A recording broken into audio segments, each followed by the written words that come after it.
Voilà, bienvenue à tous ceux qui étaient avec nous pour ce cours du lundi soir et bienvenue aux nouveaux venus. Alors juste un tout petit mot d'introduction pour l'ensemble de cette œuvre qui rappelle ici dans l'édition du Rav Bochko que le livre du Kuzari, qui est composé donc de 5 discours, est l'œuvre magistrale de Rabbi Yehuda Halevi, un très grand maître parmi les Rishonim, qui est né en 1075 et a disparu en 1141.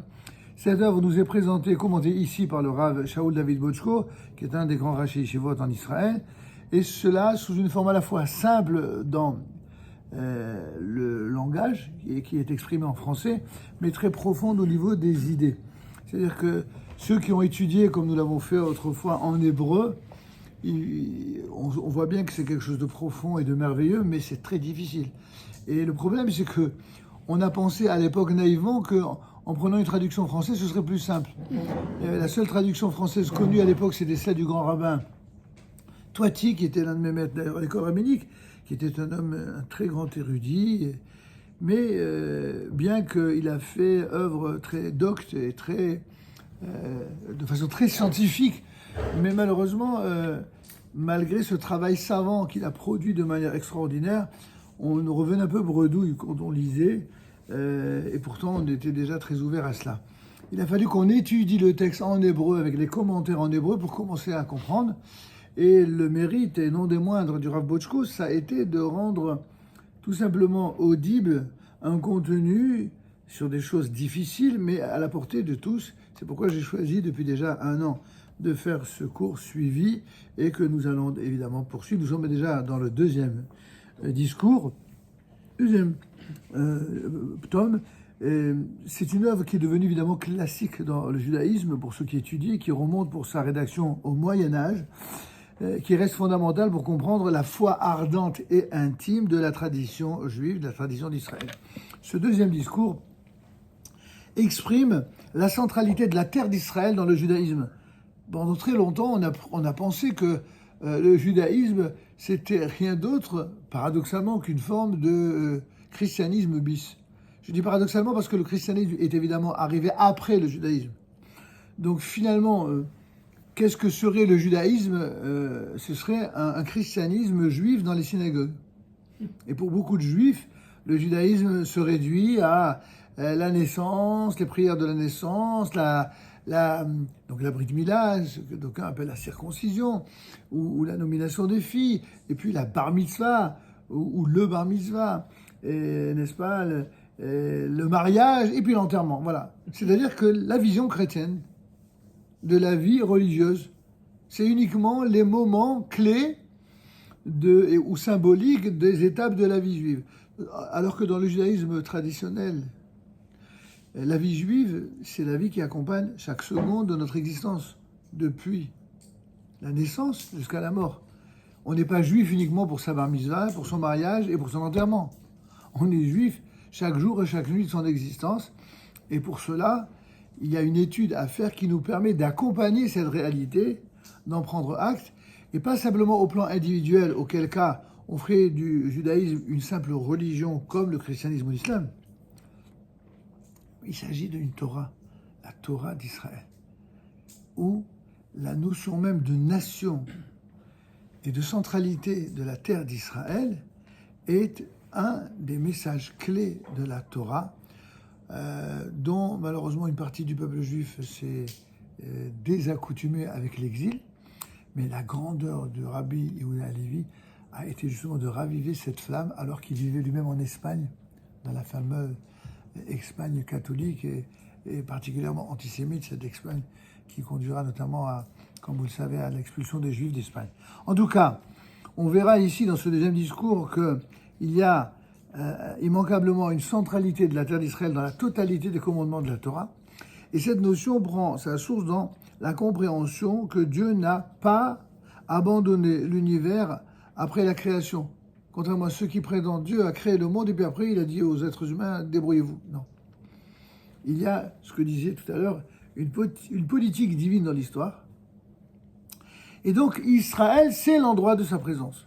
Dieu est présent notamment en terre d'Israël, ainsi qu'avec son peuple lorsque celui-ci est livré à l'exil. Et quand, à la fin des temps, Dieu décide de revenir chez lui, alors il ramène le peuple juif en Israël. Ça n'est pas, contrairement à ce que certains s'imaginent, que s'il y a un État juif, c'est simplement parce qu'il y a des gentilles nations qui tout d'un coup ont fait teshuva et ont décidé de reconnaître le peuple juif sur sa terre parce qu'ils ont été vilains pendant 2000 ans. À Dieu ne plaise, si c'était cela, on aurait été à la limite content. Or, c'est pas ça du tout. C'est que depuis la reconnaissance de l'État juif en terre d'Israël, depuis le lendemain de cette reconnaissance, ils passent leur temps à regretter et à nous en faire voir de toutes les couleurs. Bon, je referme la parenthèse. Donc, que signifie cette présence ? Qu'est-ce qu'elle attend de nous ? Toutes ces questions, en fait, c'est ça qui est abordé, qui est expliqué dans cette partie, et par l'explication de certains anthropomorphismes et attributs divins, Rabbi Yehuda Halevi va montrer que Dieu n'est pas seulement perçu comme le créateur du monde, mais aussi comme le maître de la création, mais aussi comme celui qui nous a libérés de l'esclavage d'Égypte, pour qu'un jour nous revenions à la terre de nos aïeux, la terre promise à nos aïeux, et celle dont la promesse sera réalisée pour nos enfants. Voilà. Et donc nous sommes ici à la page 133 de l'édition du Rabochko, dans les éditions Lishma exactement, intitulée, sujet passionnant s'il en est, Israël et les nations. Quand on dit Israël et les nations, on parle ici d'Israël non seulement en tant que peuple, mais en tant que nation sur la terre d'Israël, par distinction d'avec le peuple juif en dehors d'Israël. C'est pas le même Israël. On va voir dans un instant. La description de ce que serait la situation d'Israël en exil apparaît déjà dans la prophétie biblique. En effet, décrivant l'état de déliquescence d'Israël en exil, là on parle du peuple d'Israël en exil, le Chaver, celui qu'on appelle le Chaver, c'est le rabbin, le maître, qui est le personnage, un des deux personnages centraux de l'œuvre. Le Chaver, c'est le rabbin, mais c'est aussi l'auteur, Rabbi Yehuda Halevi. Ouais, et l'autre personnage central, c'est le Kuzari, le roi des Khazars. Ce roi des Khazars, qui, pendant plusieurs nuits, a fait un songe où une voix céleste lui dit, tu sais, tes intentions sont agréées. C'est comme si Dieu lui disait, t'es un mec bien, quoi. T'as une volonté d'être quelqu'un de bien, tu recherches la vérité, seulement tes actions, tes comportements, eux, ils sont pas agréés. Et ce songe lui revient sans cesse comme une litanie absolument incessante, et ça le rend fou. Il comprend que là, il y a un message à décrypter. Et donc, il va interroger. Il va interroger tour à tour les représentants les plus importants des grandes pensées idéologiques du moment. Notamment, il va se tourner vers ce fameux rabbin, mais également vers l'islam, le christianisme, et même la science, les philosophes, bref. Et tout ce jeu de questions-réponses, c'est la mise en scène qu'a réalisé Rabbi Yehuda Halevi pour notre plus grand bonheur, et qui nous permet de comprendre les fondamentaux de la foi juive et de la foi d'Israël. Des questions qui se posaient. Absolument. Qui se posaient et qui se posent toujours d'ailleurs. Ça n'a pas pris une ride. Donc, décrivant l'état de déliquescence d'Israël en exil, c'est-à-dire qu'en fin de compte, qu'est-ce que c'est que le peuple d'Israël en dehors d'Israël ? C'est quelqu'un qui vit dans un tombeau. Imaginez, dans la prophétie d'Ézéchiel, on parle de la prophétie des ossements desséchés. Ces fameux os qui sont secs et que tout d'un coup, le prophète va, au nom de Dieu, va dire à ces os-là, ressuscitez, lève-toi. Vous avez vu comment il s'appelle, Michael Jackson là, avec la Thriller là. Oui. Il a dû s'inspirer de la prophétie d'Ézéchiel. Vous voyez le gars qui tombe là, qui sort du tombe là. Alors sauf que là, la prophétie ne parle pas de ça. Elle parle du peuple juif qui en exil vit exactement comme si quelqu'un, par exemple, il mange, il boit, il dort en dehors d'Israël. C'est comme s'il mangeait, il buvait, il dormait dans un tombeau. Mais plus loin, quand il étudie la Torah et quand il prie, c'est comme s'il priait ou il étudiait dans un tombeau. En tant que nation, pas en tant qu'individu. C'est ça la prophétie d'Ézéchiel. Et donc, qu'est-ce que ça veut dire la prophétie d'Ézéchiel ? Lorsqu'il demande à ses ossements de ressusciter, ces ossements, tout d'un coup, c'est là où je dis ce côté un petit peu hollywoodien, ils se recouvrent de chair, de viande, d'os, qu'on appelle ça, de guidine, de muscles, bravo, et également de tendons, etc., et finalement de peau. Et une fois qu'il y a reconstitution à l'envers du corps qui était tombé en décrépitude, qu'est-ce qui manque? Il manque plus que le rouah, le souffle de vie, l'âme. Et là, il s'agit de l'âme de la nation d'Israël. C'est pour ça que les Juifs vont retourner en Eretz Israël. Ils vont ressusciter physiquement, ils vont ressusciter une nation à un état que chacun, évidemment, va interpréter à la façon qu'il souhaite. Et lorsque cette nation ressuscite, lorsque le corps de la nation va ressusciter, qu'est-ce qui lui manque à cette nation pour être vraiment la nation choisie par Dieu? C'est son âme, c'est qu'elle ressuscite son âme, Ruach, sa spiritualité.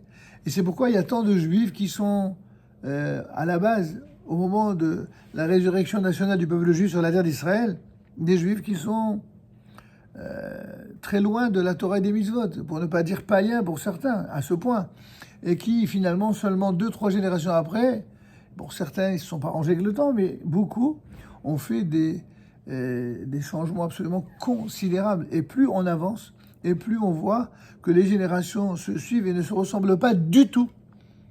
Alors que, malheureusement, on ne peut pas en dire autant dans bien d'autres nations où la jeunesse est en train de s'assombrir et de tomber dans le chaos.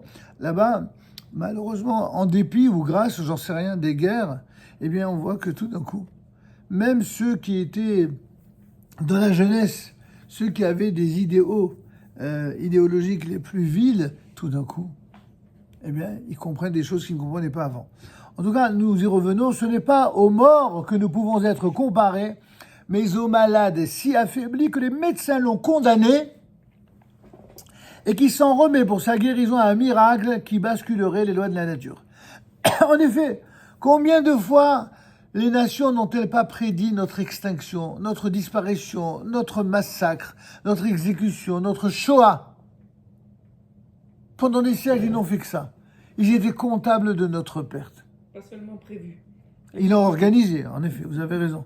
Et finalement, finalement, ce que d'aucuns ont du mal à supporter, ils s'étaient habitués à cette image du juif qui se faisait massacrer ou laisser mener à l'abattoir.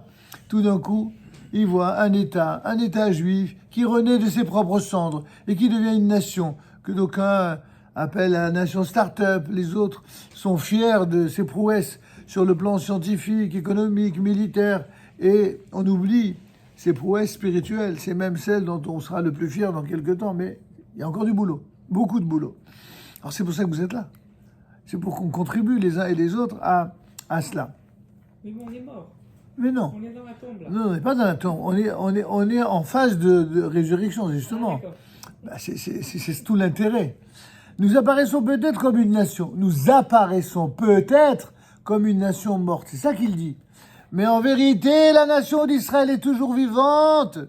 Et elle porte en elle la trace de l'intense vitalité qui fut la sienne avant son exil. En vérité, vous savez, quand quelqu'un, il est dans un sombre état sur le plan physique, eh bien, malheureusement, là aussi, il y a bien des médecins qui ont l'esprit chagrin, avec tout le respect qu'on a pour le corps médical, mais qui parfois, quand ils ne se sentent pas de taille, ils sont très pessimistes. Ils disent, bon, vous savez, si vous êtes croyant, alors croyez un miracle, carrément. S'ils sont un peu plus intelligents, un peu plus fins, ils vont pas dire ça comme ça. Écoutez, nous faisons tout ce que la médecine est en mesure de faire et on y ira jusqu'au bout. Une manière de dire poliment, on va l'accompagner jusqu'à la fin. Mais imaginez la même chose sur le plan spirituel, ce qu'on a dit à propos des Juifs. Et tout d'un coup, boum, ces Juifs ont l'arrogance de vivre encore alors qu'on les avait tués 20 000 fois. Ça, c'est insupportable pour les vrais antisémites. Même dans son état actuel, les signes vitaux sont encore présents et elle vit même plus que ne vivent les nations elles-mêmes, qui elles sont d'autant plus mortes qu'elles n'ont jamais possédé la moindre vitalité. Pourquoi? Mais parce que, à quoi sert un orgueil mal placé si ce qu'on engendre au sein de sa propre jeunesse, c'est rien que la mort et la destruction? La guerre, c'est pas un idéal souhaité par le peuple juif. Mais quand on ne lui donne pas le choix, on a des enfants qui se battent et qui sont unis. Quand ils sont à l'armée en Israël, tout d'un coup, toutes ces oppositions que les journalistes et les politiques ont l'art de dresser l'un contre l'autre, à l'armée, ça n'existe pas. En dehors du temps de guerre, ça existe. Il y a eu même à l'armée des gens qui étaient des idéologues tels qu'ils montaient contre les différents gouvernements, les gens de l'armée, malheureusement. Mais quand ils sont dans la guerre, qu'est-ce qui reste de ces gens-là? Ils sont mal vus par leurs collègues, par les officiers. Ils sont vus comme des traîtres à l'armée et à la nation. Et en intelligence avec les ennemis d'Israël. C'est tout. Donc, certes, elle est très malade, cette nation. Son pronostic vital est engagé au point que la raison humaine ne peut espérer sa guérison et se prépare au pire. Seul peut être un miracle, en effet. Et s'il n'y avait que la raison humaine, seulement, voilà, il y a eu les prophètes. Et les prophètes, eux, ils ne parlent pas en termes de rationalité. La prophétie n'est pas rationnelle. Effectivement, c'est le canal de la parole divine par lequel s'exprime la prophétie. Et les prophètes nous ont dévoilé les intentions de Dieu, qui leur a annoncé qu'un jour viendrait où nous serions délivrés. Pendant 2000 ans, tous nos geôliers, mais aussi tous nos massacreurs, en tout genre, non seulement ils nous faisaient du mal, mais ils avaient même cette arrogance de dire, ben, vous êtes le peuple élu, regardez-vous. Regardez-vous dans une glace. Regardez-vous dans quelle mélasse vous êtes. Si vous étiez le peuple de Dieu, vous ne seriez pas comme ça. C'est ce qu'ils ont dit. Et tout d'un coup, ces mêmes gens qui se gaussaient et se moquaient, eh bien, aujourd'hui, ils sont mangés de l'intérieur par des gens qui veulent leur peau. Et pourquoi? Parce que quand on a du mépris pour les Juifs, on le paye toujours soi-même. Tout Juif ou non-Juif qui comprend l'importance, la valeur et la centralité du peuple juif, non seulement sur la terre d'Israël, mais même dans le monde, alors il mise sur sa propre bénédiction à lui. Mais tout Juif ou non-Juif qui opte pour les ennemis d'Israël, alors il creuse sa propre tombe.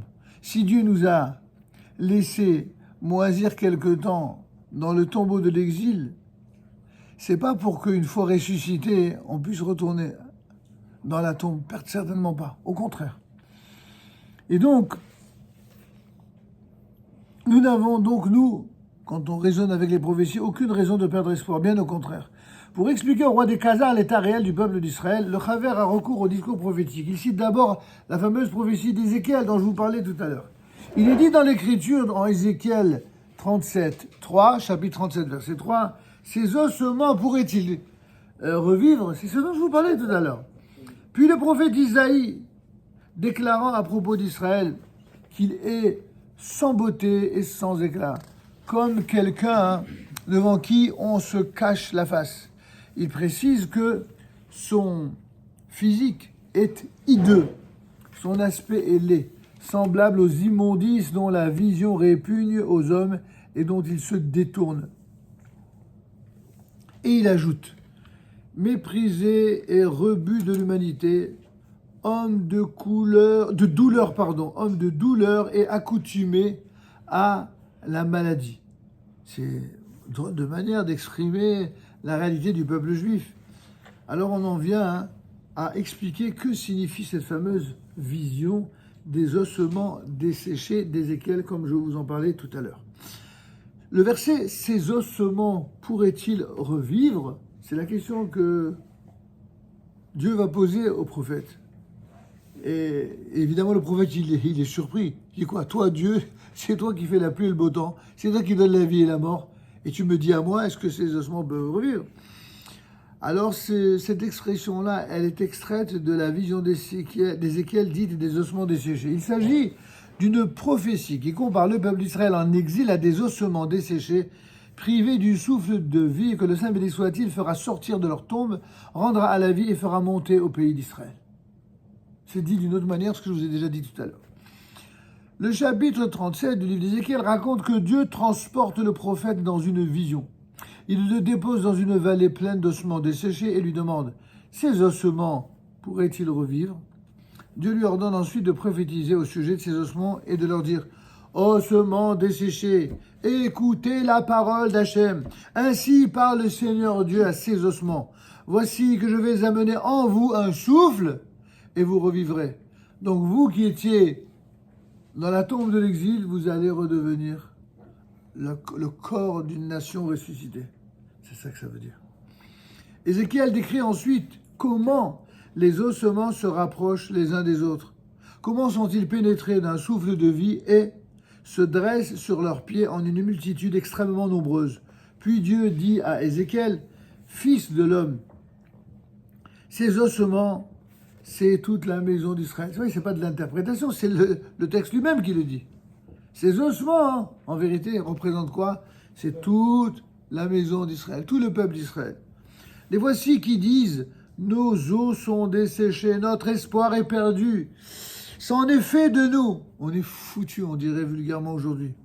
Eh bien, prophétise, adresse-toi à ces os-là, et tu leur dis, « Ainsi parle le Seigneur Dieu.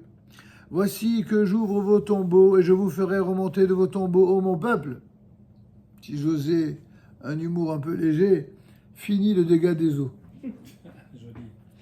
Et donc, et je vous ramènerai à la terre d'Israël, et vous reconnaîtrez que je suis Hachem quand j'aurai ouvert vos tombeaux, et quand je vous aurai fait remonter de vos tombeaux, ô mon peuple. Je mettrai mon esprit en vous, et vous serez vivifiés, et je vous installerai sur votre sol, et vous saurez que moi, Hachem, j'ai parlé, et je l'ai fait, parole d'Hachem.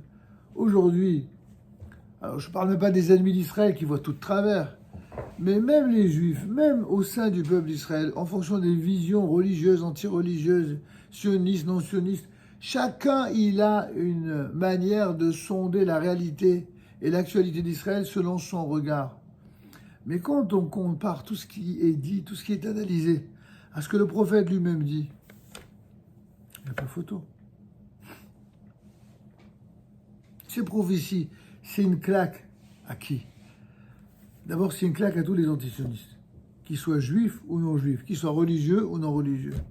Oui, mais les Juifs doivent se dire ça dure trop longtemps, cette histoire. Ouais, cette prophétie, elle a été répétée Prophétie, longtemps, oui. Et alors? avant d'arriver. Ben, c'est qu'il y a des Juifs aussi, en dehors des nations, il y a des Juifs aussi qui disent vos prophéties, ça dure combien de temps la prophétie? C'est vrai, ben, ça durera aussi longtemps qu'il y aura des gens qui la croiront.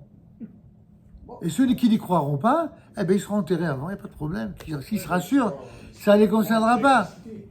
Dites-moi, vous avez encore des gens pour qui leur rêve, c'est pas d'avoir un État d'Israël solide. Leur rêve, c'est justement d'empêcher Israël d'exister, de lui imposer un État étranger dans sa terre. Et vous avez des Juifs qui pensent comme ça. Pourquoi? Parce qu'ils préfèrent ça encore que de se soumettre à la réalité de la prophétie. Et nous, comme on a la foi, on leur dit, bon, vous excitez pas. On a tout le temps. Dieu, il est éternel. C'est déjà pas mal ce qui s'est passé en 85 ans quand même, non? En 80 ans. 80. D'accord. Mais 80 ans, c'est absolument rien à côté des 2000 ans qui ont C'est ce qu'on précédé. disait ce midi. D'accord. Un pays Alors. au monde qui a fait ce que Israël a fait en 85 ans. Et en vérité, ce que Israël a fait, c'est par le mérite de ce que Dieu a décidé qu'il soit fait. Vous savez, un juif qui est pieux, c'est quoi? C'est quoi la différence entre un juif pieux et un juif qui est, on va dire, qui n'a pas cette foi en lui? Attache-toi à Hachem. Non, la différence, c'est que oui, vous avez raison, mais d'une manière intelligente. C'est pas d'une manière stupide. Parce qu'il y a aussi des religieux qui peuvent être stupides, qui croient que c'est Dieu qui fait les miracles, c'est Dieu qui amène le Mashiach, et qu'on doit se rouler les pouces et attendre que ça tombe du ciel. Hein, le Mashiach, il viendra, il va tout régler. Non. C'est bon. Les religieux, ils ne pensent pas comme ça. Ben si, il y a des religieux qui pensent comme ça, bien sûr que si. Il y a même des religieux qui pensent qu'il y en a qui doivent étudier, puis d'autres qui doivent se battre, puis d'autres qui... Il y a de tout, il y a de tout. Bon, alors, c'est pas le but maintenant. Le but, c'est de comprendre que Akadosh Baruch Hu, c'est lui qui décide quand, comment, à quel rythme et avec qui il veut. Et nous, qu'est-ce qu'on peut décider? C'est seulement être à son service, ou alors avoir la naïveté de croire qu'on peut être en opposition avec lui. Celui qui veut le croire, qu'il le croit, pas de problème. Nous, on n'est pas des intégristes, on force personne. Et on n'impose à personne notre foi. Vous savez, les chrétiens ont massacré des juifs parce qu'ils ne voulaient pas devenir chrétiens. Il y a des musulmans qui ont massacré des juifs parce qu'ils ne voulaient pas devenir musulmans. Et aujourd'hui, il y a des gauchistes qui sont prêts, encore une fois, à massacrer des juifs parce que leur conception idéologique, elle n'est pas conforme à leurs idéaux. Et tous ces gens qui ont rêvé de cela, eh bien, ils mourront et le peuple juif, lui, continuera à vivre. C'est tout. Et nous, on sait qu'on a cette conviction parce que non seulement le passé témoigne pour nous, mais l'avenir de la prophétie témoigne. Et après, c'est une affaire de Emouna, évidemment.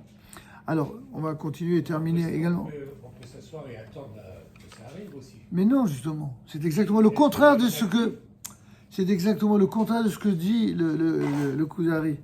Il ne s'agit pas d'une attente passive. Il s'agit d'une attente active. Après, évidemment, il n'y a pas que le Kuzari. Il y a des maîtres contemporains qui l'ont explicité, le Kuzari.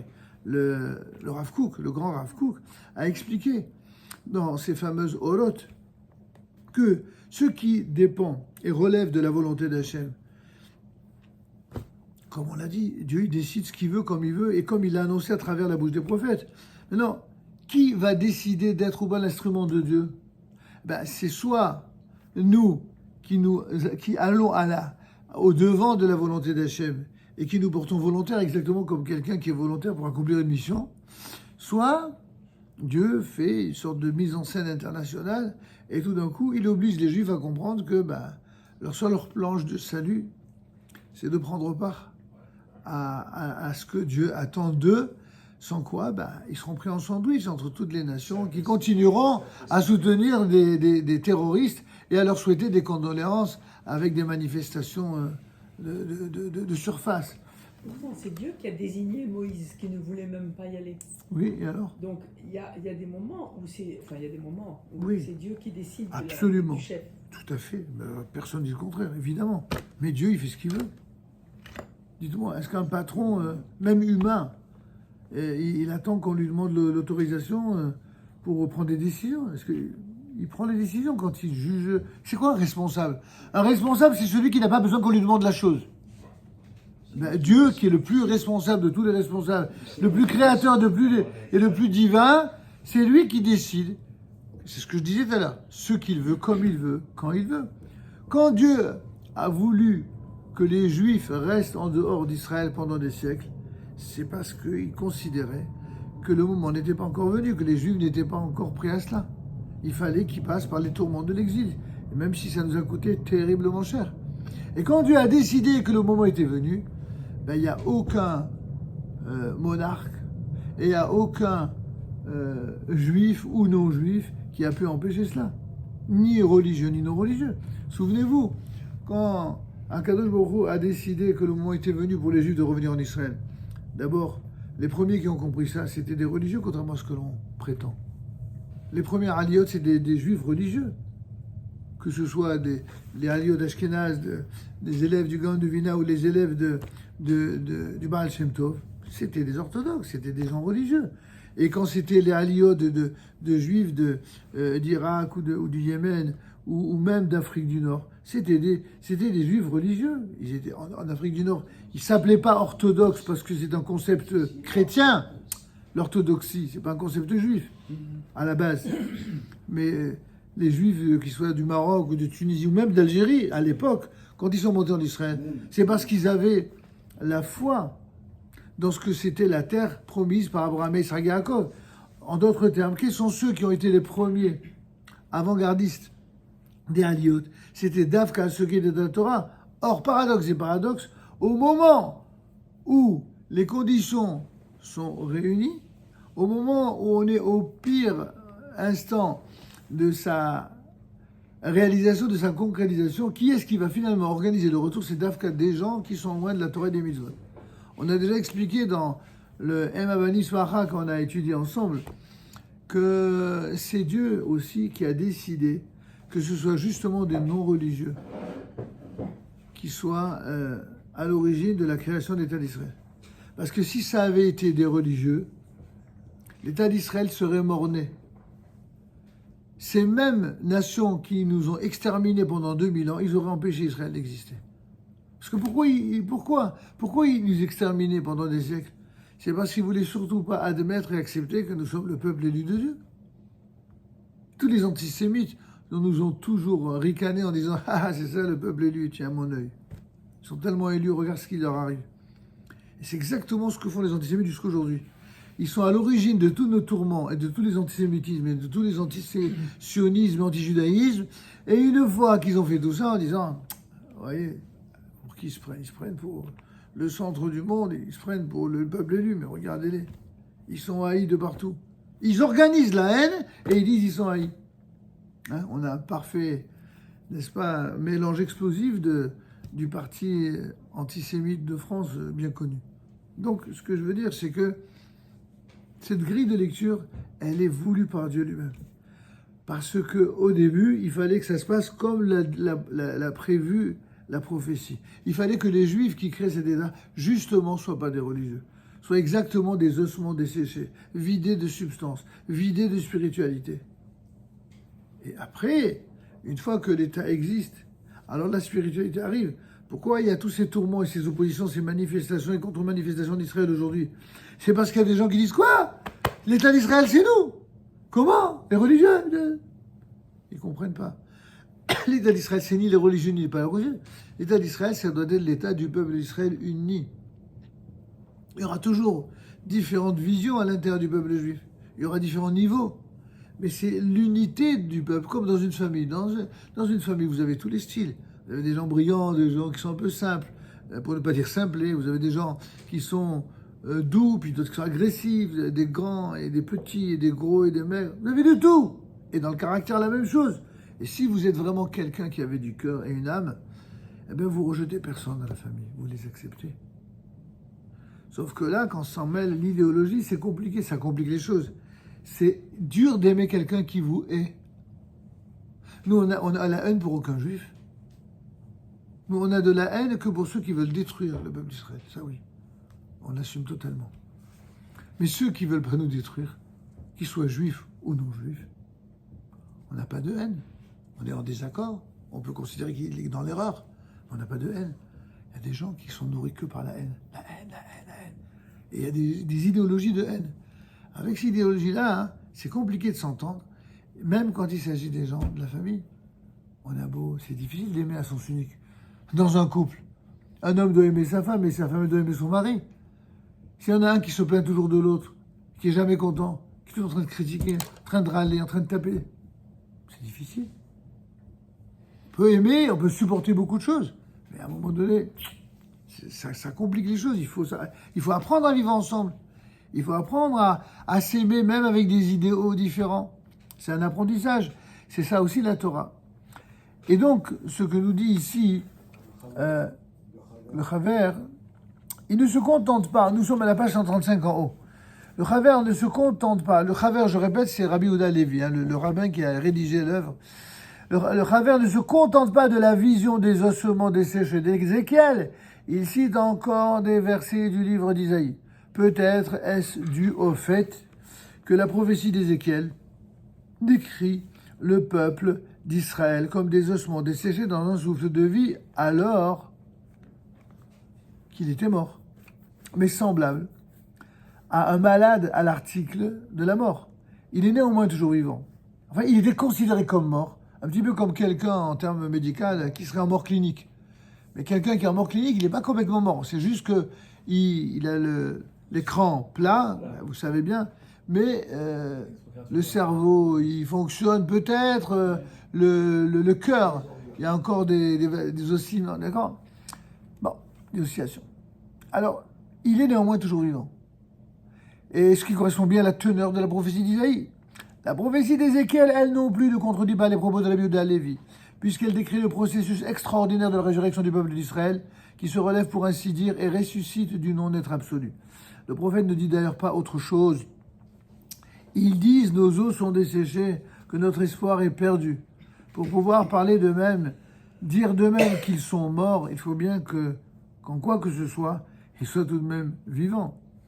Le peuple d'Israël n'est-il pas composé de myriades nombreuses à travers le monde, dans les tombeaux de l'exil, qui vivent une vie de Torah et de mitzvot et préservent leur judaïté? En d'autres termes, la réalité du peuple juif en exil, c'est justement la meilleure preuve de ce que, même s'ils sont comparés à les morts-vivants, en réalité, ils vivent d'une vie que d'aucuns pourraient juger artificielle, mais c'est quand même une vie. Et cette vie qui est enfouie dans le corps de la nation, c'est celle qui ne demande qu'à ressusciter en tant que nation sur sa terre. Et c'est ce à quoi va correspondre le retour progressif du peuple juif sur sa terre, la renaissance de l'État juif.